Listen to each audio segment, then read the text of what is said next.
What's going on, guys? It's Cimo. So I am super excited today because we're going to be covering the brand new Despian Archetype, which is set to release in Dawn of Majesty, the next core set following Lightning Overdrive. Now, I believe this is set to be released in August, so we're still several months away, but this archetype may have more tier 1 potential than a lot of the other decks we've discussed recently in the past several months, so I'm super excited to see what people come up with this one. So let's not waste any more time and just dive right in because we have a lot to cover. So first up is Despion of Comedy, and I just gotta say the artwork on these cards is so cool. So these are dark fairies. This one specifically is a level 1 with 0 attack and 2000 defense. You can only use either the first or second effect per turn and only once that turn. When your opponent activates a card or effect that targets a face-up Despia card you control, quick effect, you can discard this card, negate that effect. I'm getting sort of Subterror Fiendus vibes here. Obviously it's not the exact same card, but it's able to protect your Despia cards.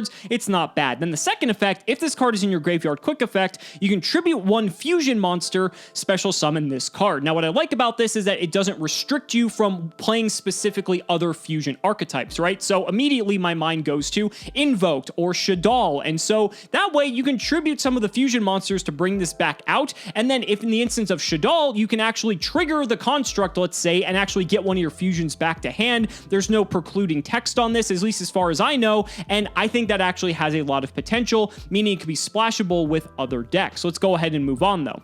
Next up, we have Despion of Tragedy. So this is a dark fairy effect, level 1, 400 attack and defense. You can only use either the first or second effect per turn and only once that turn. If this card's sent to the graveyard or banished by card effect, you can add one Despia monster from your deck to your hand, except Despion of Tragedy. So as long as it's Foolish Burial, you're able to search for it, and that means you could send it off of, like, let's say a Shadal fusion, right? That would be pretty cool, and then you get to generate advantage with this card and go into something like Winda. Again, I don't know if that's going to be the play, but it is something you can do, and there's a lot of easy ways to get this card into the graveyard or banish it as well. There's a lot of ways you can do that too. Second effect reads, you can banish this card from your graveyard, then target one Stigmatika spell or trap in your graveyard, set it to your field. So we're gonna have to see what the Stigmatika cards are because I don't think we've seen those before, but we'll get there a little bit later. But both of these effects are very strong. They generate you advantage, and so I can't wait to see what else this card can do. But a very, very strong starter, super easy to trigger as well. That's a very fantastic start. Next up, we have Albert, Jester of Despia. So it's a dark fairy effect, level 4, 1800 attack, 0 defense. That's pretty respectable. You can only use either the first or second effect per turn and only once that turn. If this card is normal or special summon, you can add one Stigmatika spell or trap from your deck to your hand. So this one searches the Stigmatika spell or traps, and this one actually sets them from your graveyard specifically. So that's pretty nice. This, again, generates you advantage. Look at all the advantage generation we're already seeing with this archetype. And if a face-up fusion monster you control is destroyed by battle or leaves the field by an opponent's card effect, while this card is in your graveyard, you can target an effect monster your opponent controls, special summon this card, and if you do, negate that target's effects until the end of this turn. The fact that this card can recur itself then to the field does require your opponent to have a monster on their field, but honestly, I think most of the time, if your fusion monster is leaving the field, that might be very likely to happen. Also notice how it leaves the field. That is a clause you do not see very often, and is one of the most powerful clauses ever because there's almost no way to work around it, and it's very annoying. So just a very, very pushed card in my eyes, depending on how the rest of this archetype looks. Next up, we have Dramaturgia of Despia. It's a dark fairy effect, level 8, 3000 attack, 1500 defense, and again, the artwork on these cards is just sick. So you can only use this card's first and second effects once per turn each. I think this is the first one where you can use actually both effects in the same turn. First effect, if a fusion synchro exceeds or link monster special summon, you can target one effect monster on the field, negate its effects until the end of this turn. Okay, that's not bad. And then if this card is used as material for a fusion summon from the hand or field and sent to the graveyard or banished, interesting, you can special summon it. Wow, that is so good. So you can fuse it away as long as it's in your hand, and or I guess on the field, but from the hand is easier. So you can fuse it away, and then you immediately get to summon it to the field, and then if your opponent were to summon any of these fusion synchro exceeds or link monsters, it actually doesn't have to be just your opponent. It could be if you fusion summon, you can choose to negate a monster's effect on the field as well.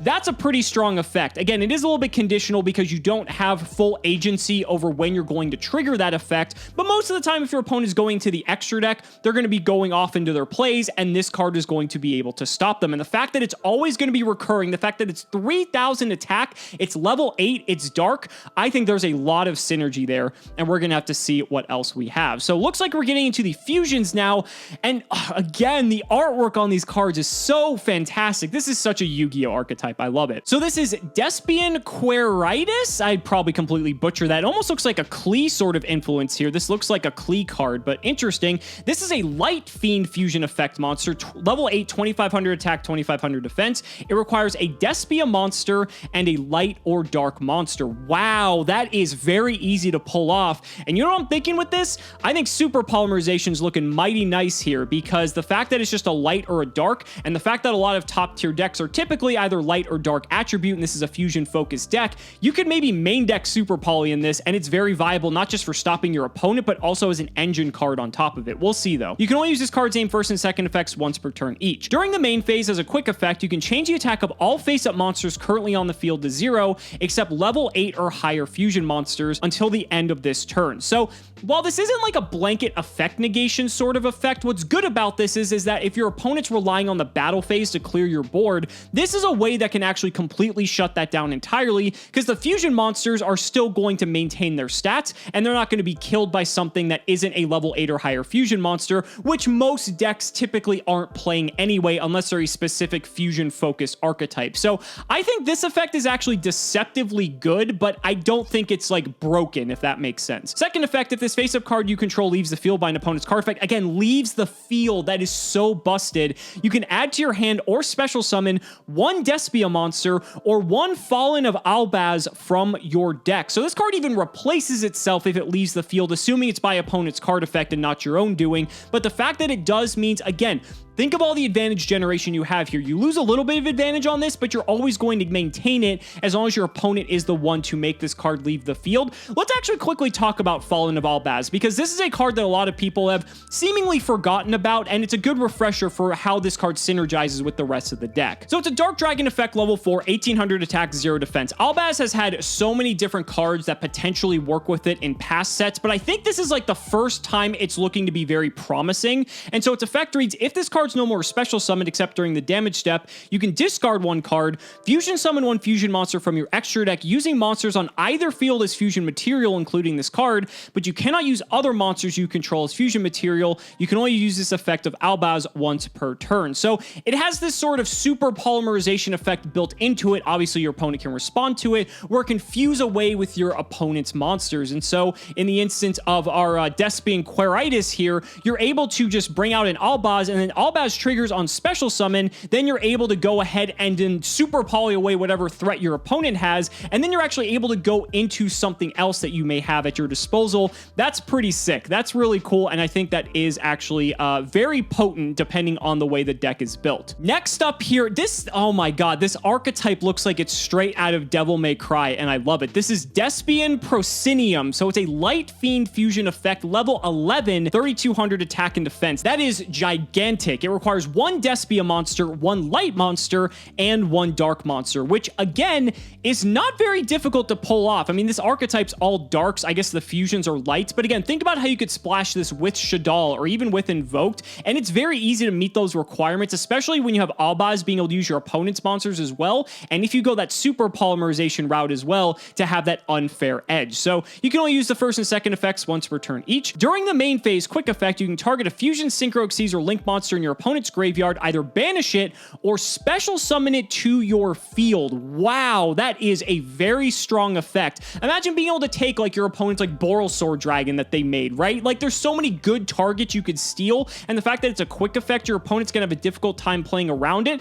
That's a pretty big payoff. Again, it's not like game winning, but it could be game winning depending on the circumstances. This could be a pretty decent finisher. And then the second effect, when this card destroys an opponent's monster by battle, you can inflict damage to them equal to the destroyed monster's original attack or defense, whichever is higher. So this thing can already hit over almost everything in the game regardless, but on top of it, if you're not attacking something in attack position, it's either going to always deal 3200 damage, or I guess not necessarily because the defense could be higher. It's going to deal a very big amount of damage regardless of how this thing's attacking. If it attacks your opponent directly, it's always going to do 3200 no matter what, but this is a way to just really close out a game. And this card doesn't have any protection, which is what I really don't like about it, but I think it has a very strong effect nonetheless. Just being able to steal your opponent's extra deck cards is insane. So let's see what else we have down here. I think we have have some spell cards, and it looks like it is Despia the Stigmatika Theater. It's a field spell that reads, you can only use this card's first and second effects once per turn each. During your main phase, you can fusion summon one level 8 or higher fusion monster from your extra deck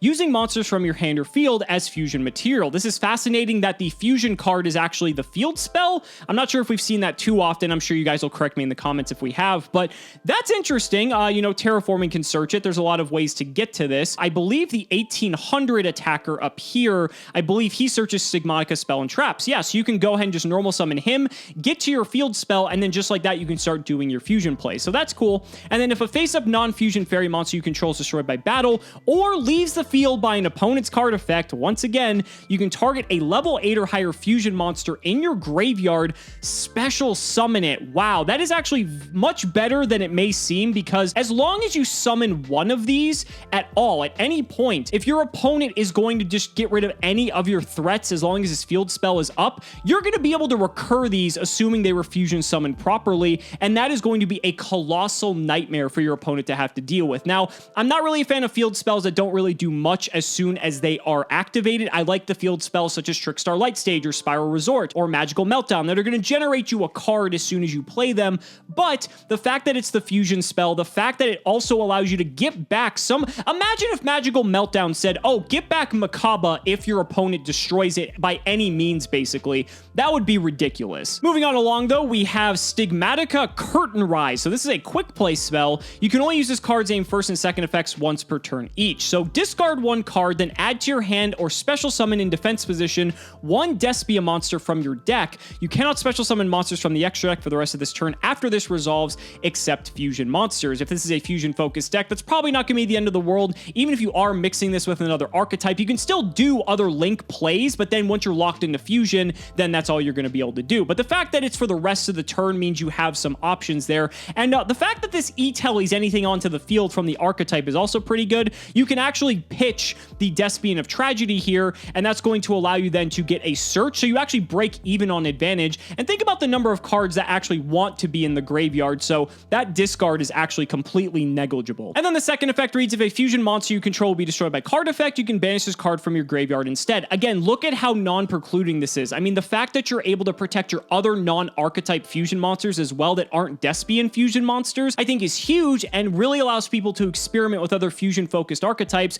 You could also throw Dragoon in this deck as well. That might be the way to go too, who knows? But there's a lot of possibilities here, and the possibilities don't stop here, because we also got some other fairy support in the form of Protector Spirit Loagaeth. So it's a light fairy effect, level 7, 2400 attack, 2100 defense. You can only use this card's aim first and second effects once per turn each. If a fairy monster you control activates its effect, you can special summon this card from your hand. Second effect, you can target one face-up card your opponent controls and one attack position monster you control, banish the first target, and if you do, change the second target to defense position. So you have this way that, although it isn't a quick effect, you are then able to effectively banish a card on your opponent's field as long as you can switch something to defense position. You can even target herself, so that's pretty nice, but if you're just going to fuse off into some of these other cards, then it doesn't matter if you're switching something to defense position, you just get a free banish along the way. And then third, if this card on the field is destroyed by battle or card effect, you can target a monster on the field. It cannot be destroyed by battle during this turn. That's like, that's like whatever, right? But the thing is,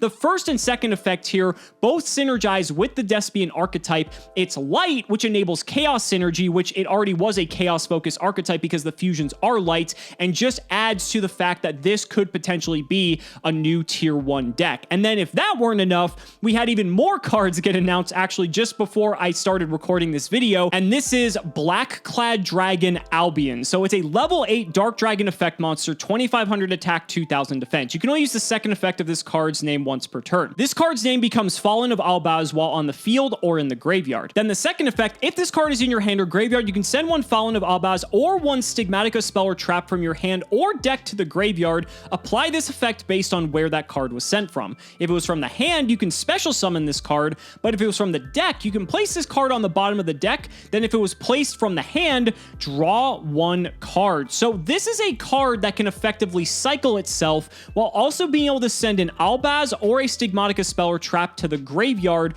which you can then pick back up with one of the level 1s that allows you to add a Stigmatika Spell or Trap from your graveyard to your hand, and kind of just helps complete the circle in terms of how you're going to get some of these cards to your hand. So it's not like a searcher, but it's like a card that allows you to set up to get to some of your other cards. I also like the fact that it replaces itself if you don't want it in this particular instance, but I also like that you can easily special summon it out to the field if you want to pitch any of your Stigmatika or Fallen of Albaz out of your hand and get a 2500 level 8 dark that you can do with whatever you wish. So really, really cool card. And again, the artwork on this card is incredible. That is so, so nice. Let's go ahead and see what else we have here. This is Bond of Stigmatika. So it's a normal spell card. You can only use each effect of this card's name once per turn. Special summon one of your Fallen of Albaz that is banished or in your hand or graveyard. Or the second effect, during the end phase, if this card is in your graveyard because it was sent there this turn to activate the effect of Fallen of Albaz, you can set this card. This card's actually a lot better than it looks because you have to remember that this dragon up here is considered Fallen of Albaz while it's in the graveyard. So one thing you could do is that if you have one of these dragons already in the graveyard,